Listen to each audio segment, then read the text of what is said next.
Good afternoon, everyone. Welcome to our monthly Washington Passport Network webinar.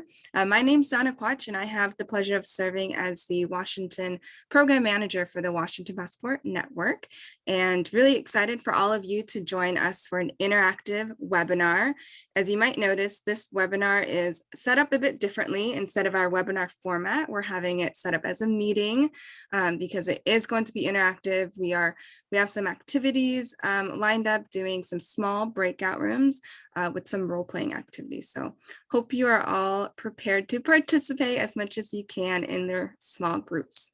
And before we get started, just to provide some background information, we at CSF are really excited to partner with Building Changes, which is a community-based organization, nonprofit that advances equitable responses to homelessness in Washington state, with the focus on supporting children, youth, and families and the systems that serve them.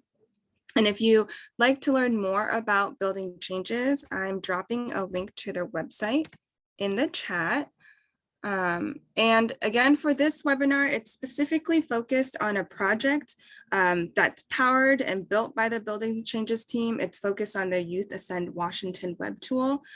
So during this session, you can anticipate that you're going to be able to do like a live walkthrough and some role playing. So you as a practitioner get to really practice and use this resource. And then also it's a great way for you all as practitioners to give feedback directly to the Building Changes team who have developed this web tool. So without further ado, I will pass this off to the Building Changes team. Thanks. Hey everyone, we're just going to say our names super quickly, and then we're going to jump into a very brief Mentimeter activity, which is just as a means of sort of grounding us in the space today. So my name is Mandy Park. I am the Senior Manager of Operations at Building Changes, and I have had the good fortune of working with my colleagues here today to support this project.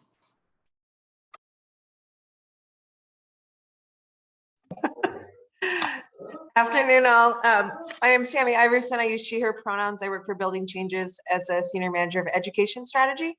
I'm super happy to see you all today and excited for you to learn a little bit more about our Ascend Washington tool. And hello, my name is Joey Heilman. I use she, her pronouns, and I'm the Education Strategy Specialist at Building Changes, and glad to be here with you all today. Awesome. So I am going to just enter a link and a voting code for this Mentimeter into the chat.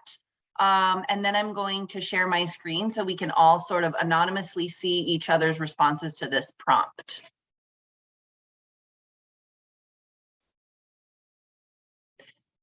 And our question is, in a sentence, what does centering youth mean to you?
Well, just reading these coming through, I'm feeling great about sharing space with all of you today. We knew that we could just kind of like leave a prompt and leave it up to you to help ground us in what is most meaningful about this work. And you are definitely not disappointing.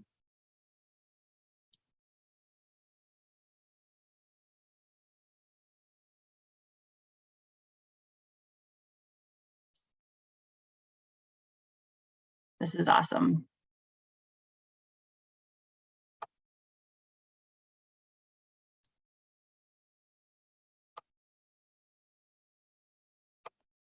So it looks like about 13 or exactly 13 responses have come through, which I think rounds us out pretty well for the group. I am going to stop sharing and move us into our next piece. So thank you all so much for your entries. Hopefully you have inspired one another as much as you've all inspired me. So just a little bit of background about this project, just to sort of give us a sense of where this project came from, to serve sort of as an inform as to where we are now with this project. Initially, this was a partnership between Building Changes and the Washington College Access Network. The idea was to develop a training, and quote, it was for practicing professional school counselors, pre-service school counselors, and college access professionals to address skills and knowledge required to help students experiencing homelessness prepare for education after high school. And it was this like extensive curriculum that was a nationwide curriculum that we were catering to Washington State specifically. And then supplemental to that training was a booklet designed to be given to students experiencing homelessness as they plan for their transition out of high school, with a focus on a pathway to college or post-secondary situation. There was lots of work done towards both of these goals. They were, as I mentioned, not modifying the national curriculum to be Washington State specific. They had several focus groups that were conducted about developing this booklet. And the booklet was iterated with feedback, and it was nearly ready to go to print. When we came into the project, this was years ago, when we came into the project, WACAN was sunsetting. They no longer exist. And there had been a lot of staff turnover at Building Changes, and the people who originally initiated this project were no longer on board with the organization. So we took on 100% of the project with WACAN sunsetting, and it was new staff involved. And we had a new vision with that. We had a new vision and a new direction for how to best support young people experiencing homelessness as they plan for their transition out of high school, as well as the providers who serve them in those spaces. Initially, our issues with the booklet were their strong focus on college and little attention to other pathways after high school. Also, with a booklet, once it's printed, it becomes quickly out of date, and there was no real plan for updating it. Another issue was carrying around a booklet as a student experiencing homelessness can be stigmatizing. And also pretty impractical if you may or may not have a place to stay. And then in terms of our issues with the training, there was focus given on technical information to school-based providers. It did not include a community-based providers who might be supporting young people. And it was lacking attention to cultivating a network or community of support. It was very much like each individual person needs to have this specific technical information, and That's it. It was not about like building networks of support. So when we came on, we shifted and went a whole different direction. And I'm going to pass it on to Samie to talk a little bit about where we are now. Awesome. I think it's great to just think about that context. I'm going to talk briefly about kind of where we're at now. What might be a little bit helpful just to show the connection to this resource is, interestingly enough, WACAN had done some, student focus groups. And I was actually working for Tacoma Public Schools during that time. It was about 2017, I believe. And I was part of gathering a group of students, seniors at Lincoln High School, and was able to sit in on the focus groups that were done for this project. So I just say that because I brought that into this as we transition to kind of rebuild the idea of this resource. And as Mandy mentioned with the booklet and kind of the issues that were kind of arising from there, we definitely decided that a web-based resource made more sense. It was more accessible, more contemporary, easily updated, not stigmatizing, and also was just more practical. From there, we really wanted to think about student-centered services as well as like meeting the needs of these young people. And what that meant was kind of moving a little bit away from that model of focusing heavily on college and 4-year and really, this is where we should see you go. Really kind of turning that to focus on the young person themselves and to think about how the provider would be reaching that young person and how to provide resources around that as well.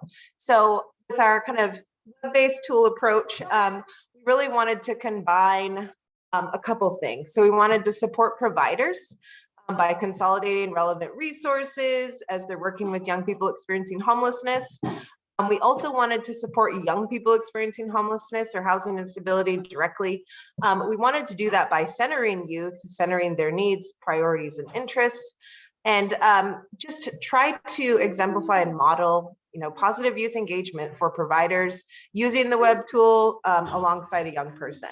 So what we wanted to make sure that we mentioned today was that the idea of this tool was to really be a resource for the providers working with students, whether you're support staff within high school. It's really kind of definitely aimed towards thinking about what happens after high school. So whether that's a conversation that's happening when you're a sophomore or a junior or a senior, specific to that time frame. Another piece of this is that we wanted to try to foster an informed network of providers across the state who hold technical expertise in different areas. So instead of training everyone on, this giant host of topics, we wanted to think about how we could bring together people from other sectors to have conversations about what are you hearing and what are the needs of the young people in your community. So we wanted Ascend to just Youth Ascend Washington. We wanted it to also be something that can change and be molded to the needs as it grows or as it's being utilized. So want to share this with you today, also with the disclaimer that, excuse me,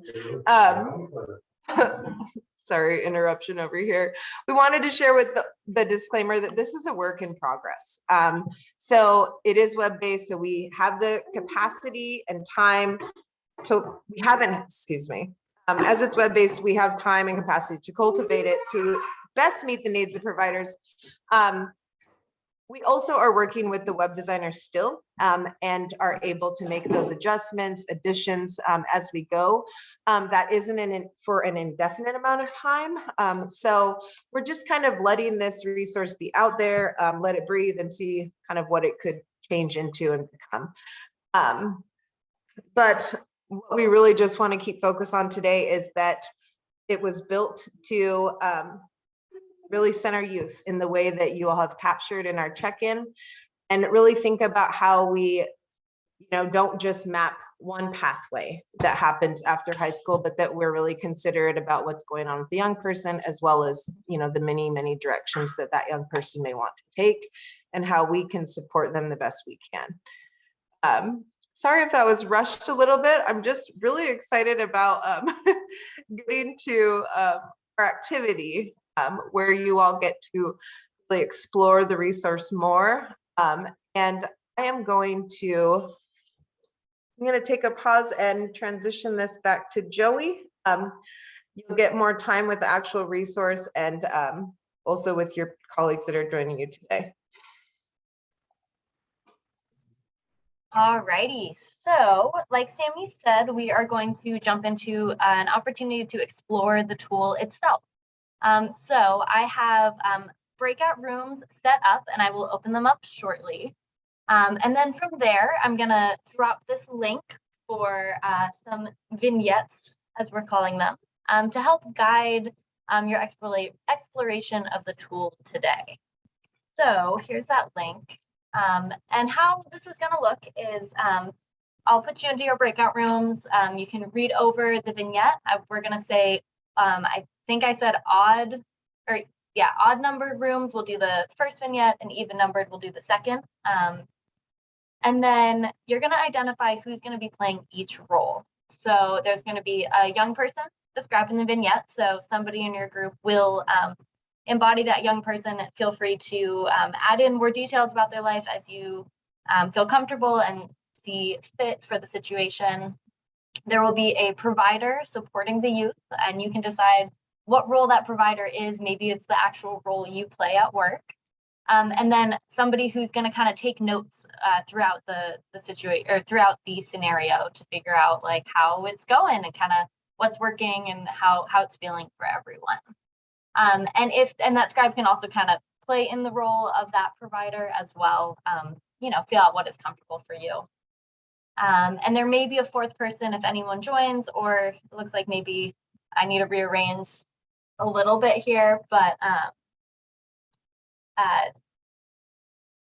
yeah, that can be another co-provider. So just a couple of things while we're thinking about this role play activity. So use the positive youth engagement language offered through the guide on the tool in your conversation. Let the conversation guide your exploration of the resource offered. So navigate through all the various tabs. There's a lot of different places you can go in here.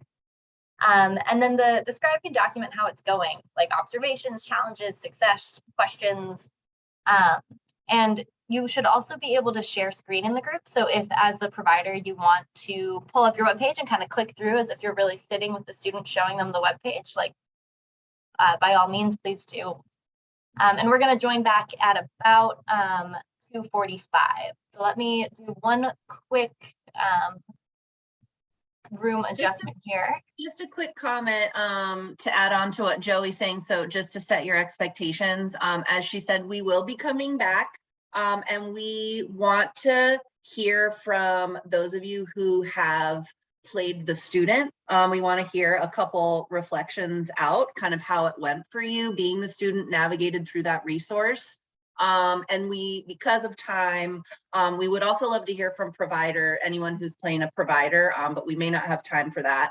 But as a scribe, please plan on sharing your notes with us. We're going to give an instruction on how you can send those to us. Just keep that in mind as you're taking notes, that we are going to ask you to share them with us so that we can continue to iterate and make this resource one that serves all of you. And with that, I'm going to open up the breakout rooms and I'll see you all at 2:45. If anything comes up, feel free to message me directly or hit that help button, and I think it will call Emily. Teamwork makes the dream work. All right, we are back. Thank you all for participating in that activity. I know this is usually more of a webinar format, and we just flipped that on its head and said, you're going into small groups. So thanks for being willing to pivot and participate today. We really appreciate it. So I'm going to pass it off to Samie. Everything that Joey said, and we would love to go by group first hear from those who were the role of the young person or the student. Just how was it? And we have about 10 minutes to do that. If we have time, we want to hear from others as well, but we want to start with the student or the young person. If anyone would love to go first and be extra brave, that would be amazing. Sean. We were in group number 3. So I played the student. And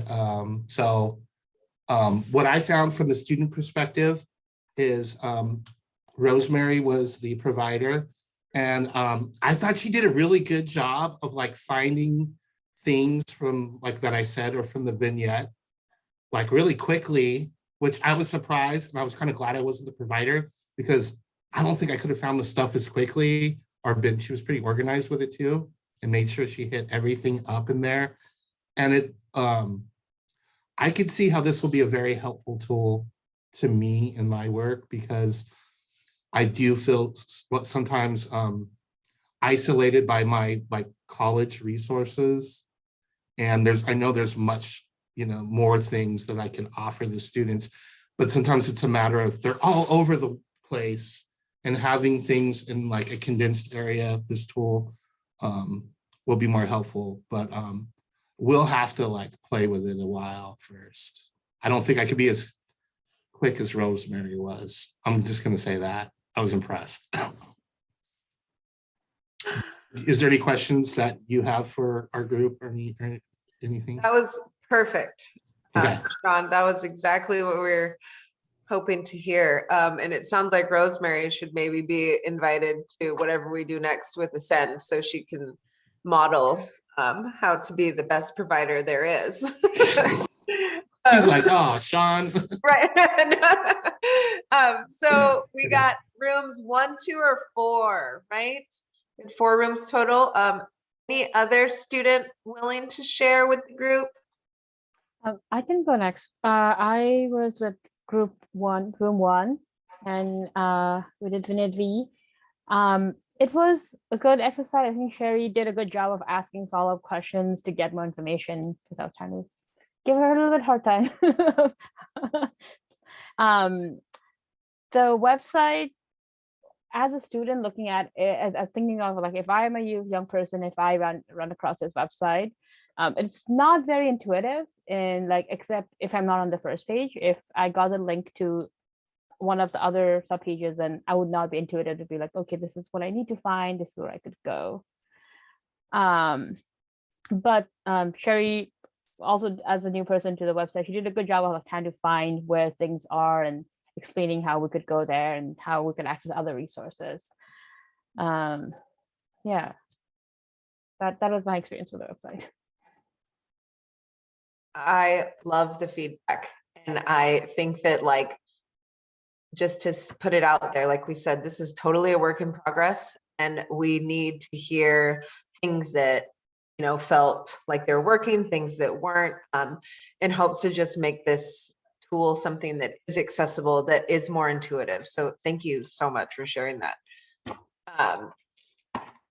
We have any other students out there that want to share with the group?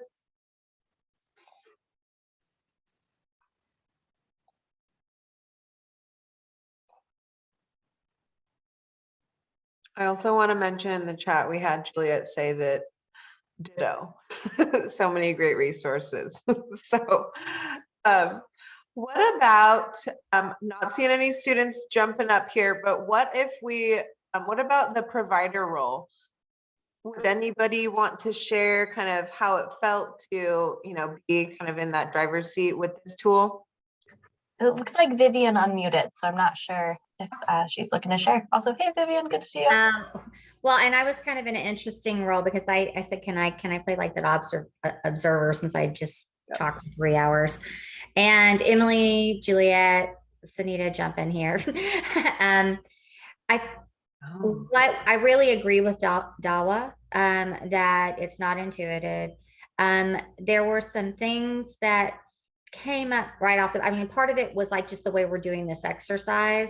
it's not inherent to all of us that we are advocates or we play that role. So that can be, how we sort of got caught up a little bit in, oh, well, wouldn't you do this first? And I thought, well, if we were going to use the tool as a way to get us to do that first, we had the first scenario that involved domestic violence. And so the question came up, shouldn't we have, maybe safety should be towards the top, or some type of question that prompted, are you safe? Are you in a safe situation right now that we could go through, that you can go through this?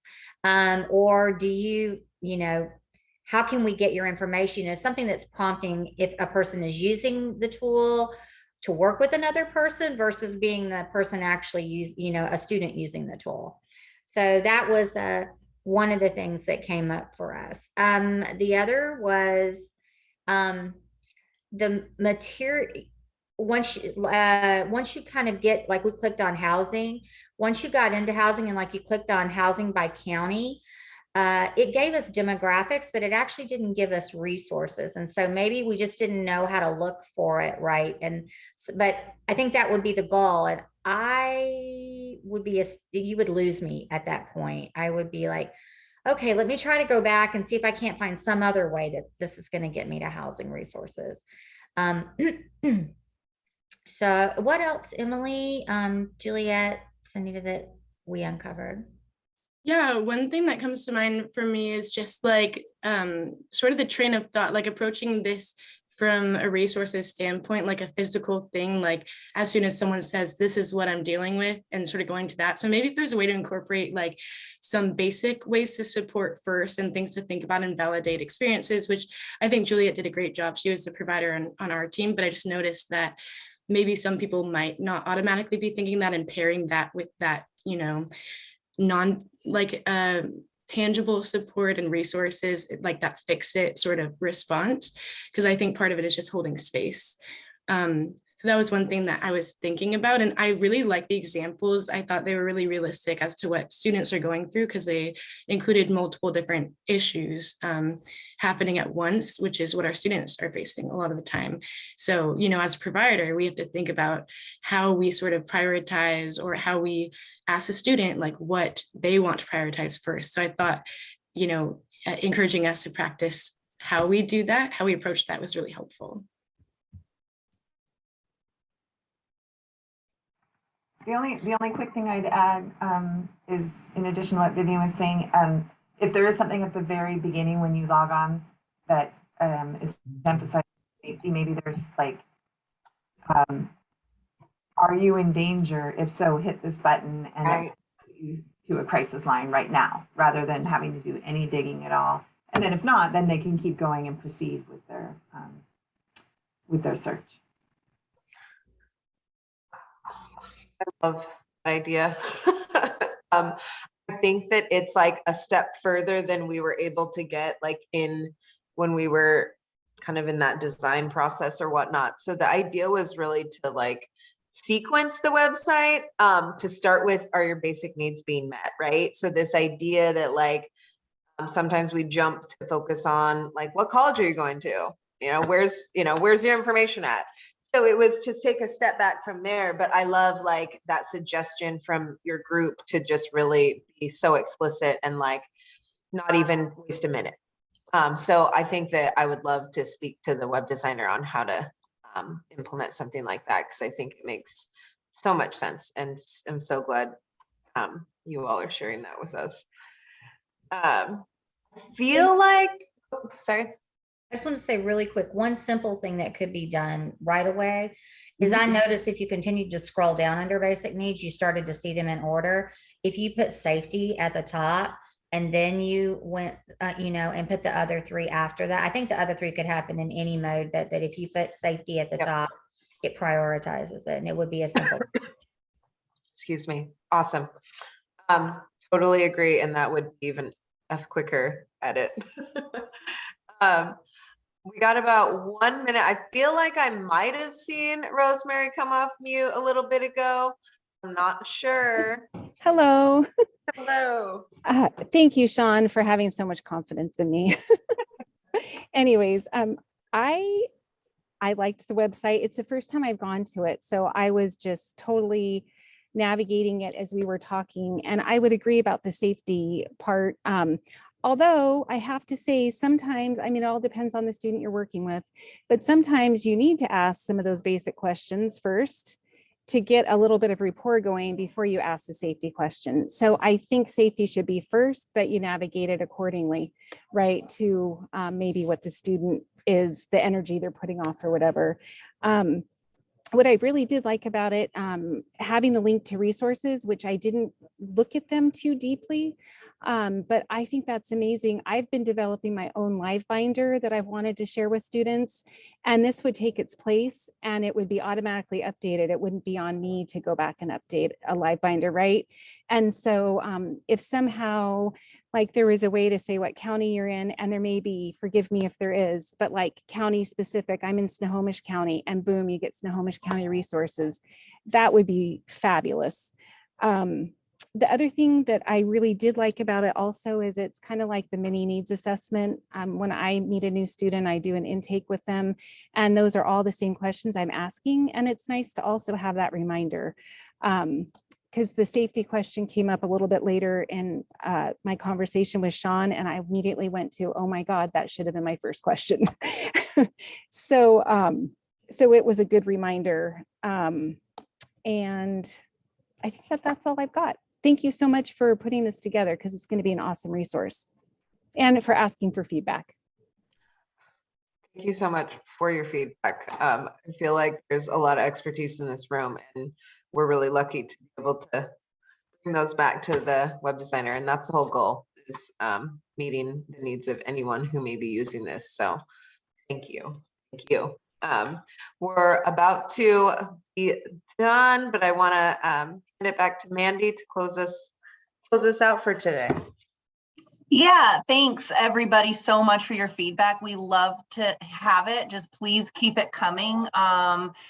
If and when you continue to utilize this resource, just scroll down to the bottom of any one of our pages, and there should be a like suggestions for additional info, and that'll come directly to us, because this is really kind of a living resource at this point. I'm thinking with all the comments about safety, how we have that kind of ribbon at the top about COVID, that we could do something similar with like a safety ribbon that just kind of stays tacked on to all the pages, because we were trying to balance those basic needs, you know, shelter and food and things like that. And so, but I think that'd be really easy to incorporate something about safety that's constantly prominent. But thank you so much for your time and your thoughtful additions. And please just visit the website or the web resource and go scroll down to any one of those pages, enter any notes that you took during your sessions into that, send them right to us, and we will love to receive it.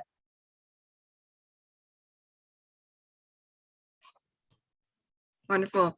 Well, thank you so much to the Building Changes team for giving us the opportunity to give feedback and to explore this live walkthrough with all of you. And thank you to all of you for participating and your engagement, participation. And we look forward to seeing everyone at our next webinar in March. Thanks, everyone. Take care. Thank you all. Thank you.